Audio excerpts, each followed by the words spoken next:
L'indicateur en question va vous permettre de générer votre premier 10 000 francs CFA en trading. Donc, sans plus tarder, on pivot. Donc, rapidement, on va aller sur premièrement le DSY, l'indice du dollar. Parce que j'ai l'habitude de vous dire que pour commencer vos analyses, vous devez commencer vos analyses par l'indice du dollar, communément appelé le DXY. Avec le DXY, ça va nous montrer la direction du dollar, ça va nous montrer la tendance du dollar et ça va nous permettre de mieux appréhender les marchés comme euro-dollar, GBP/USD, pourquoi pas le gold.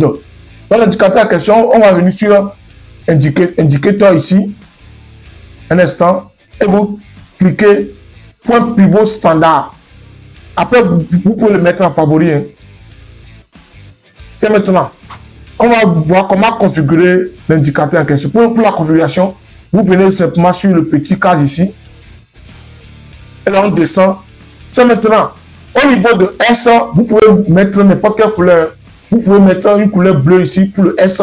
Et le R, vous pouvez mettre la couleur que vous voulez. Moi, je préfère le laisser sur la couleur par défaut. Mais le P, vous devez changer sa couleur. Le P, vous pouvez le mettre en noir ou bien la couleur que vous préférez. Il n'y a pas de problème. Lorsqu'on remonte un peu, au niveau de l'échelle de temps de pivot, vous mettez ça sur monthly. Autrement dit, vous mettez ça sur le mois. Et après, nombre de pivots, vous mettez ça sur vous le mettez sur trois périodes. Et après ça, vous cliquez sur d'accord. Et là maintenant, comment on va utiliser l'indicateur pivot pour activer notre rentabilité ou bien pour gérer notre premier 10 000 francs CFA en trading? Premièrement, on va aller en H4. Écoutez-moi très bien, c'est simple. Hein? Ce n'est pas un truc qui est compliqué. Non, non, non. On va aller en H4. En H4, vous allez activer maintenant le pivot. On active le pivot maintenant. OK. Et lorsqu'on active le pivot, qu'est-ce qu'on va remarquer? De base, il y a le pivot S. Le S, c'est support. Et le R, c'est résistance. Est-ce un peu? Le P, on va prendre le P comme le point de départ du pivot. C'est autrement dit, le point initial.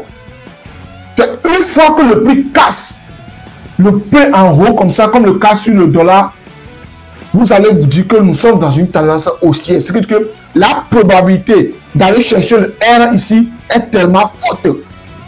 Ce qui veut dire que lorsque tu remarques ce genre de configuration, ça va te donner une idée de la tendance du marché. C'est que le dollar, je vais privilégier plus les opportunités d'achat que les opportunités de vente. Parce que on voit le marché qui a cassé quoi? Le P. Et là, la probabilité est forte que le plus P se dirige vers le R. Simple comme bonjour. Tiens, maintenant, on descend maintenant sur euro-dollar. Euro-dollar, même scénario, on est en H4. Euro-dollar, qu'est-ce qu'on remarque très bien? Que le marché a cassé quoi? Le P, qui est le point de départ. Automatiquement, la probabilité est forte que le marché euro-dollar peut aller chercher quoi? Le S qui est ici. Je vois un peu. Donc, les opportunités à privilégier sur euro-dollar dans ce cas, ce sont les opportunités de vente.